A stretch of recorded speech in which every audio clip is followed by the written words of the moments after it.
Hi and welcome back. We are on day 5 of a 30-day video series. I can't believe that I'm doing 30 videos with you guys.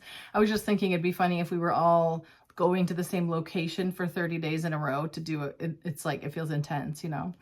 But hopefully you're comfortable at your house. You've got like a drink, maybe you've got a snack, maybe you've got a candle lit.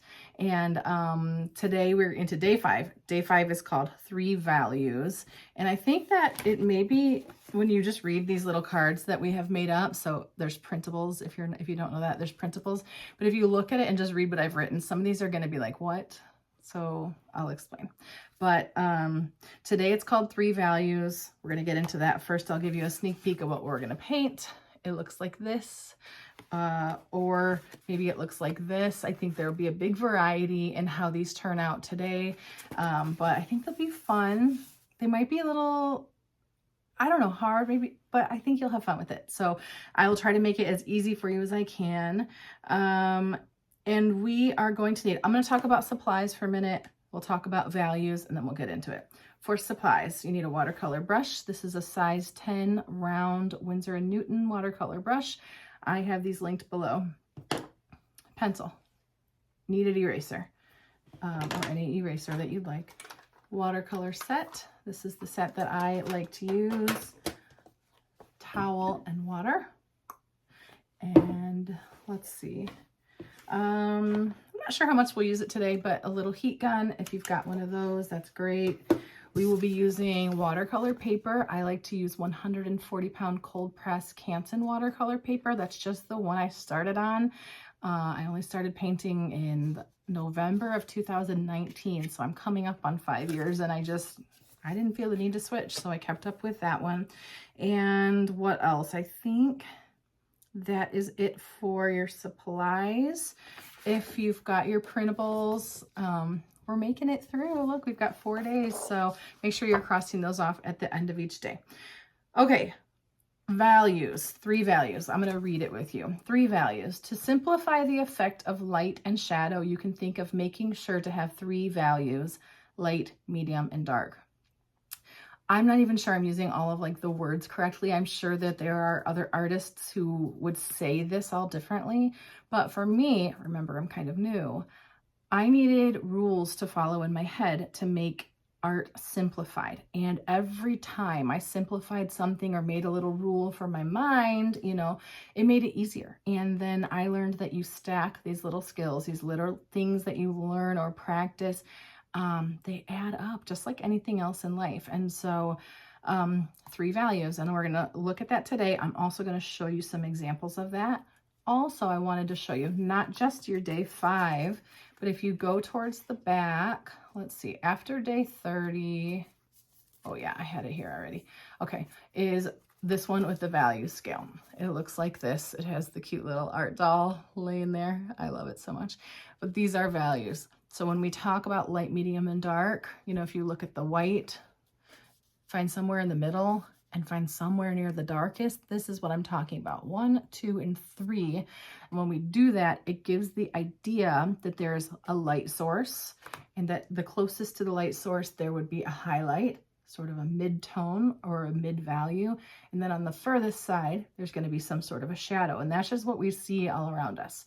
I think part of learning to paint is learning to see, and you'll read about that everywhere. But the more you can sort of make sense of what you're seeing, it's going to help you implement that onto paper. So now I'm going to turn the camera around and show you a couple examples of different values in just some of my artwork, and then we're going to get into it and start sketching. All right, I'm going to show you a few examples from my paintings. They are in clear like packaging right now. I just didn't want to take them all out. But I will show you from here. So if we look at this, and I've used this on an example in a different video, I think too, but you can see a highlight right here where it's lighter. Remember, I'll bring our scale up. You can see more of a mid-tone or a middle value. Like if we go light, medium, dark, this is the medium. And then you can see darkness here on the sides, a little bit on the bottom. So here's one example. Another example, I was just looking through things to grab, but if you even look at the top of this swimsuit and you see the ruffle going on, You know, this main color that you see here is like your medium, but look at this on these ruffles. I had so much fun painting this because pulling out, and that was through the technique of mostly of lifting, right? I got these highlights on the ruffles, which really gives the illusion of like more realism, which I think is so great. And then I've got darkness. So where the light, you know, if this comes up, this would be in the shadow, darkness, some shadow under. And so I have to have the light, the medium, and the dark to give that effect. Okay, I'm going to keep going. I've got 5 of them, all right? In this one here, we've got a highlight here, more of like, so if that's like our light, our medium, and then our dark, if we just simplify it that way, this shadow really helps things to look more realistic. And when you start, let's say you take a photo of your plants outside, you're going to find that some of these colors, you won't find that in your, you know, if you look at our paint set, you know, we've got 1, 2, 3, 4, 5, 6 different greens on here. None of those greens will give you this depth until we get into the color wheel. We'll talk about that later. I might even bring this one back for that example. Okay, let's see if we can see it here. Oh, I had a little tiny example. Look at his head. On the left, you see the light, you see the medium, and you see the dark. 3 values give his head some realism, right? Last one, this is a ram that I painted. Here, I'll show you it. Isn't that cool? And I had a great time painting this one as well. And if we look for it, we can see this like sort of mid-tone, this medium value. Then the highlights, and those really, I think, make that part pop, but they wouldn't do it if you did not have your darkest values here. So that's enough of like show and tell for getting this, but I wanted you to understand it because it's just something where if you at least hit 3 values, I think you're good to go. Okay, we're gonna move our cards out of the way. We don't need them right now. And let's see here. We're going to work with both of these for a minute. I can move my paintbrush out of the way. I don't need that yet. We're just going to use pencil and eraser.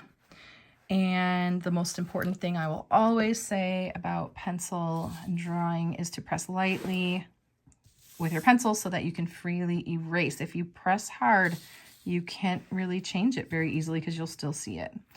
So we're going to first observe, and then we'll get into our sketching. We can see highlights. If you look at this one on this side, you can see a big highlight here. You can see it on this one as well. That would be our light. Our medium on this one is sort of, you know, it varies. There's lots of colors, but things that fall within the middle of that value scale give us sort of the middle. And then we've got the shadows. So we've got dark, medium, light. Here we've got dark, medium, light. So you can tell that our light source is kind of somewhere over, you know, on this side, just on the left side for both. And honestly, I tend to keep it on the left side as sort of a easy, I don't know why, honestly, why do I do that? Is it because I'm right-handed? I have no idea. But it's a simplified way of thinking of things. So you don't have to do that. Yours can be anywhere, but then you need to take it into account. So for today, we'll start with our sketching. And I think we'll use this one for the sketch. I like it a little bit better. Make sure you got your pencil, you got your eraser.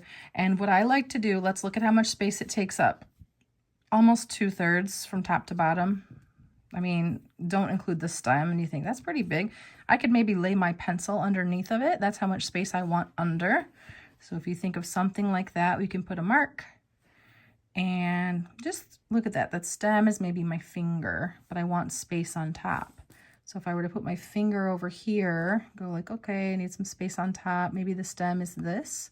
Look what I just gave myself. What a good way to start. Okay, so now between this dot and this dot, sometimes I can hear myself getting too fast and I have to take a breath. Okay, this one here is going to be an oval. Look what it is. We're going to start with this shape. Instead of doing this shape, I like to start here because I can see it. Look at it. It's like a real tall, skinny jelly bean or something. And I'm going to just curve out the top a little bit and bring it around to sort of meet down here. I'm pressing so lightly on my pencil, so it won't be too hard to adjust things as needed. We're never getting it right on the first time. I'm already going into with my eraser, and I'm gonna guess you probably are too. I'll get a little bit closer for this. Okay, and Then from here, do you see what's happening? This one, you know what? Any of you who don't follow Kelly Bluen on Let's Tangle, she does Zentangle series. She's my friend. We've done some videos together. This is how she would say it, I think. She'd say this one jumps off the side. Isn't that so great? So this one's going to jump up off the side and basically follow the curve, but come out and scoop up. So I think I went out too far. It's going to jump up and start traveling down. It's sort of following this curve, but I think I wanted to scoop in a little bit. We do sort of want these bottom lumps, right, to kind of line up. Not exactly, because pumpkins are funky, you know, but kinda. Kinda is good enough. Okay, that's the second one. You can erase everything at the end, or you can erase as you go, just whatever feels good. Let's do the other side. And I am looking at this one. I'm going, okay, this one does same thing, jumps up a little higher maybe, and then jumps off and comes down and around. Look at this good scoop on the bottom. Pretty rounded. And so we'll do that here, coming up, jumping over. I think Kelly might be doing this series with us. If so, Kelly, you'll have to tell me if that's how you would have said it. She has the greatest way of saying things. She's been doing videos for a long time. Okay, make that sound like, okay, longer than me for sure. That's 3. I don't know if I love it yet, but I don't care because we're not done. So look at this one is going to come out to the right more first. And all I'm doing is just observing what I'm seeing. So do the same. We're observing. Try to tighten my camera. Stick with me. Okay, we're observing. We're going over to the right before we start to fall. So let's come over to the right. It curved up. Right. Before we start to fall, now scoop it around. And then look at this bottom. It really comes in tighter. Let's bring it in tighter. Now, if you're like, I don't care if mine is exactly the same as this one, then, you know, no one's making you care about that. Just keep going and find a shape that feels good to you. We'll do the same thing over here. It comes out a little further first and then swoops down. And it's kind of closer. Look, I'll even do the bottom first and then come up. Great. Looks pumpkin-y to me, and that's all we need. We now get to the stem. So I'll let you adjust any of this at the end as if I'm giving you permission. Obviously, pause this whenever you want. Okay, I'm going to move this line that way. That feels helpful to me because I want the stem to tip. So now that's my end. And this is a curve. Let's look at where it's going to start. Is right to the left of the first lump. Right here. And it's going to take a big swing in. And then this one is going to be tighter at the top, widens as it kind of curves over and goes to here. And then we've got a good stem. We've got the good bottom. We just need our little curly cues. I say let's do them with pencil because if you don't like them, you can adjust them. So we'll take this one, comes up and loops down and around any way that feels good to you. If you just go like, you know what I'm saying? Like a little swoop. Sometimes I think carefree is just really cute. This one's different than that because I just tried to kind of not think about it. Is this bugging you guys? Look at that's better, isn't it? Okay. And I think we're done with our sketch. So now I want you to take your eraser and adjust anything that you're like, this could be better. We won't take too long on it, but any of your curves that got pointy, any of your pencil that got really dark, any of that. This is cute. I love it already. Oh, you know what? Look at these lumps in the back. 1, 2. If you want them, add them. I do not think they're necessary, but it is kind of cute to like maybe get some of the back parts popping up there. And now we are done with the pencil part. So I'm going to move my pencil and my eraser out of the way, like cleaning when we cook, remember? Okay, if you've got a spray bottle, not necessary, but you can go ahead and spray your paints. If you have paints on this side of your palette and the colors work for today, you can absolutely start with those. And if not, you can just clean it off like this. And we're going to go ahead and start getting our colors. Let me bring my water over here.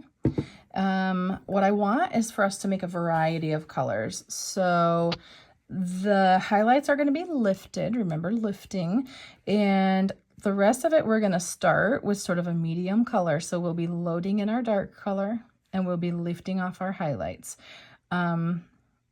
Let's see here. There's another way that you can do this. I just don't often do it, where you did glazing or layering and you start with, like, maybe you don't even paint over the white space in the first place. And then all of this, you do like a light orange color, maybe a little light orange and green, and you let it fully dry and you put your dark colors on top after it's dried. It's just not how I do it, but I wanted to tell you about that other way. For now, we're going to grab some colors. So I got my brush wet and I'm going to get some sort of an orange, swipe that onto my brush and swipe it onto my palette.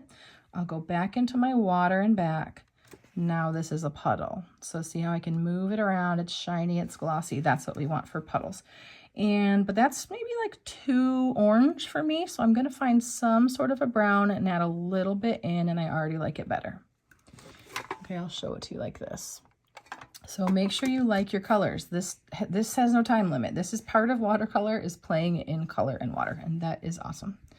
So that's one that I've got. I do want to get, if you look at this, there's some darker orange in there. Oh, you know what? I usually tell you that if you want to take a screenshot, so I'll leave this here for a second. If you want to have a picture on your phone of kind of where we're going, just in case I don't have it on the screen perfectly for you, go ahead and take a picture of that. And then we'll keep going. But I want to get this like darker color right here. So for me, I've got this set that's got dark orange in it, but then I need brown in there. So I'll mix some of that. I might mix some of that lighter orange just to get a color that I like. And maybe some small puddles too. So when we get into the darker parts, if you want to see it more concentrated, we want less water in there. So that's why I'm getting some of this ready, these tiny puddles that don't have as much water. Ooh, that's going to be good for brown. And let's get some green in there as well. This is more of a yellow green than a blue green. So if you find a green, just kind of a basic one, I've got the one on the bottom right again, and I add a little bit of brown into it. Ooh, that was a bit of brown. Ooh, I like it anyway though. There we go, I added more green. So if you add brown and it's too brown, you can add more green back and it'll sort of tip it the other way. Or if you don't like it, you can always scrap it. Just go, oh, I'm not gonna recover this puddle. Clean your brush out and start a new one. So I like what we've got to start with. We might want something even lighter. Make sure you have something that's pretty light. And I'm cleaning out my brush and adding water to get this lighter. And from here, what I want you to know is we're going to start into this and we'll be doing two things again. I think this is maybe hard, so don't be mad at me if it is. I'm sorry, but I'm teaching you something cool. So when we did lifting on, let's see, yesterday when we did lifting, I think if we would have waited a little bit longer till it dried more and then lifted, it would have been less frustrating for you. So keep an eye on that and we'll talk about it as we go. We've got our puddles here. We will be getting into our paints as well. And so if they're not glossy right now, I say take your spray bottle, give them a little spray, because we do want those to like be sort of soft and ready and have a little bit of water in them. It's going to help you when we get into putting in these shadows. All right. Okay, I'm bringing this one back in, and I think I'm going to use this one as the example because those shadows are so bold, but we might not get to that one, and that's okay. I'll leave this in as much as we can see it. No, I can't because you won't be able to see enough. Here we go. I'm taking my brush, dipping it in my water, getting a light color. So one of my lighter oranges I'll do on this side, and I'm going to just take my brush, run the tip along the edges, and fill in this whole half. I'm going to get like top left maybe.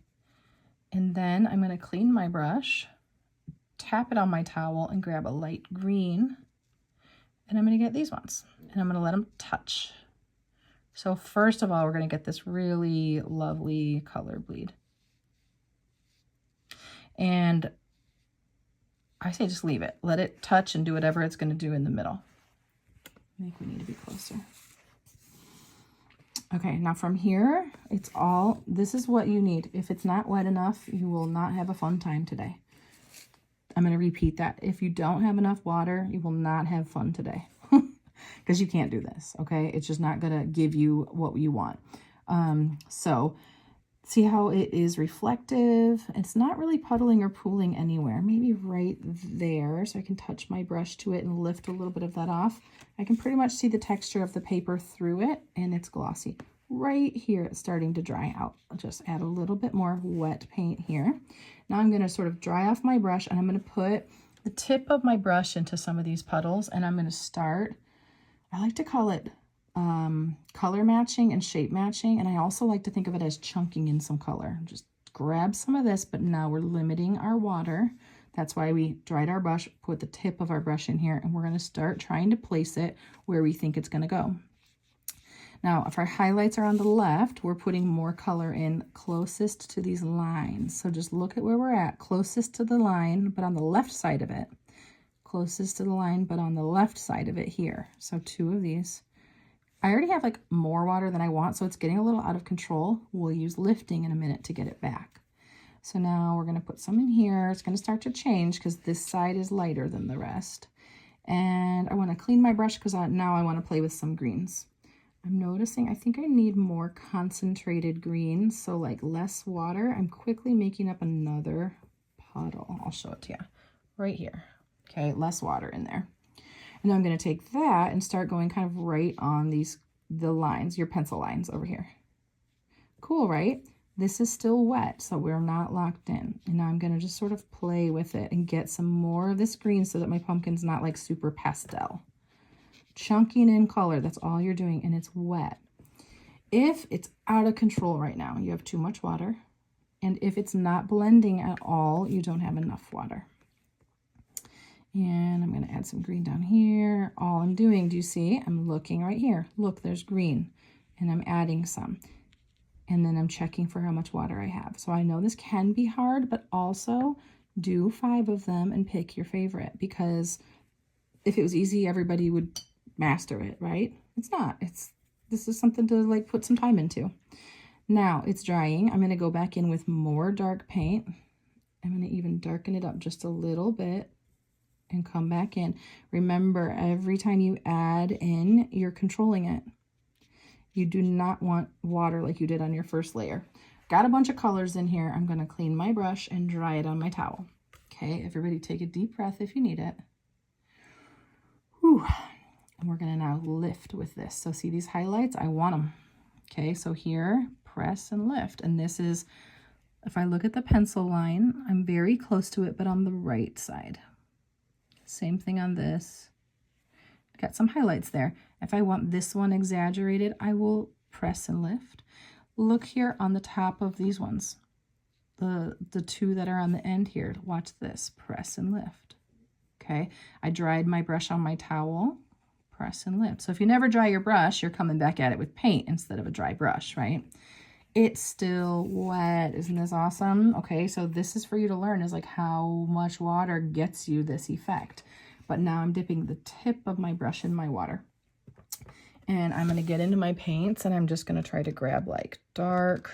I want tiny puddle of dark paint. I'm going to mix a brown and a green like this. And I'm coming back at it. Okay. And now I'm looking for where the darkest value is. 3 values. See how it's starting to come in? People get really intimidated by putting in this dark color, but it's a game changer. If you want it to look sort of realistic, it's sort of a game changer. So here we go. And I'll get all the way in the outside too and on the bottom. So if you think about it, it's like on the right side of everything and maybe on the bottom. This doesn't exactly follow that over here, but that's why sometimes when you have a reference, just look at it. You are just shape matching and color matching. Just simplify it.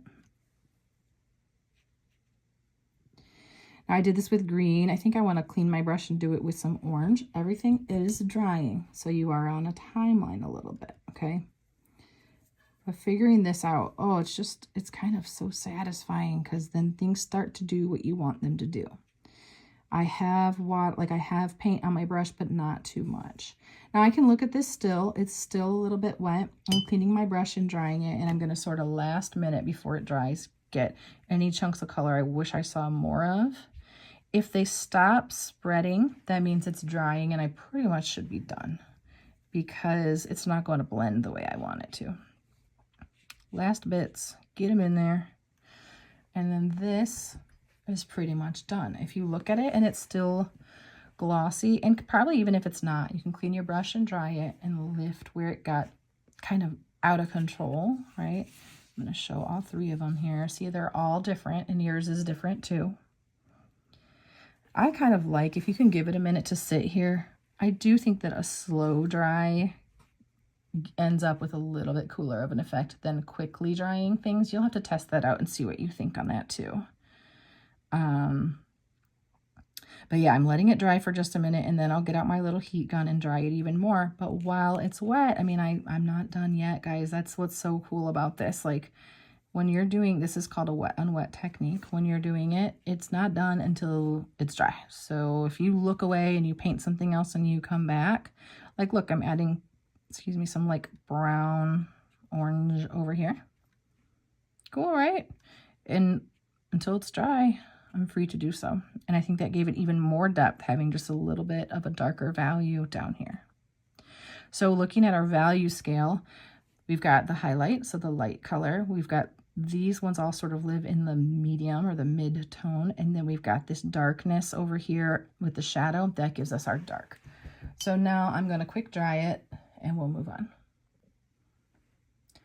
Okay, I just gave it a good dry, and while I was drying it, I remembered that I bought myself Jimmy John's today, and that when we're done, I'm going to eat it. Does anybody like Jimmy John's? Are you like a hater or a lover? Like in the battle of Subway versus Jimmy John's, which one are you? I don't know why. It's just fun to talk about this stuff. Okay, we're going to get into the stem. First, let's compare these two. The one on the left has more of a black-brown stem. The one on the right has more of a brown, just a sort of true darker brown stem. You can look at that and decide which way you want, and we will grab our paint. So remember, when we are in a smaller space, do you remember the watercolor rule from day 3 is the more water, the less control, and the less water, the more control. So we want more control, so we'll use less water. I dipped the tip of my brush into the water jar, and I'm going to just sort of swipe up some paint here. Oh, that looks good already. Okay, I think my puddle's good. So you're going to check for that. See this one, how cool that looks? I painted and then I lifted. Or you could paint light and add dark. You can go either way. So we're going to take the tip of our brush. Remember, very light on the tip of your brush, and we're just going to fill this in. Be really careful with the point of it, because you can get in between these little things, and it gives you the coolest effect when you're going around them. Just like more detail. Beautiful. Mine's filled in. I'm cleaning my brush. I'm drying my brush, and I'm getting closer so you can see what I'm going to do here. We're going to do lifting again on this left side. So you'll see some of these same techniques we just use all the time in watercolor. Didn't that just give it the best like dimension? But since it's still wet, I know that it's going to start to fill in that space. So I'm actually going to sit here and watch it for a minute. The more observation you do, the better you'll get with watercolor, because you'll understand it. I really like what's happening. Actually, it's not bothering me at all, so I might not change anything. Let's look at these little curly cues. I love them so much. You can do them with the tip of your brush, or you can do them with your felt tip pen if you want to. This felt tip pen would be great. I'm going to use the tip of my brush, but what I want you to know is it's like you need the lightest feather touch, and you're going to swirl it around. And so it's going to really want the brush to kind of like push, right? And so it's hard. So you might just use your felt tip pen. I don't know. I probably should after saying that. Watch me mess it up for you. But now I guess we'll find out. So I'm getting my puddle ready again. The thing that's important about your puddle is that you need it to have good flow. Think about like a gel pen versus, I don't know, like a colored pencil. I don't know if that's a good comparison, but think about a gel pen. You need a little bit of flow to it. That's all. All right, let's do it. No pressure, huh?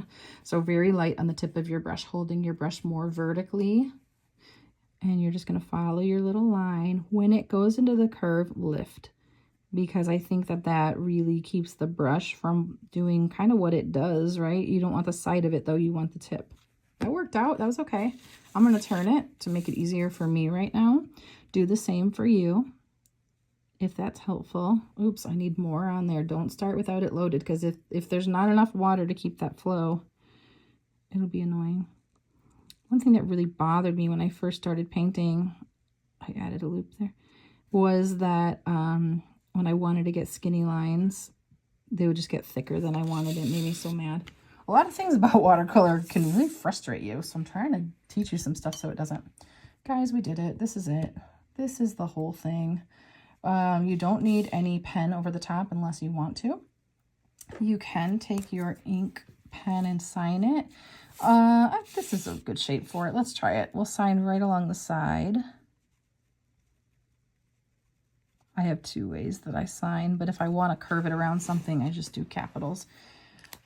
Remember, we do have the cutest little stamp if you get yourself a stamp. I just want you guys to buy yourself cute stuff. Mine's still wet though, so I'm not going to stamp it today.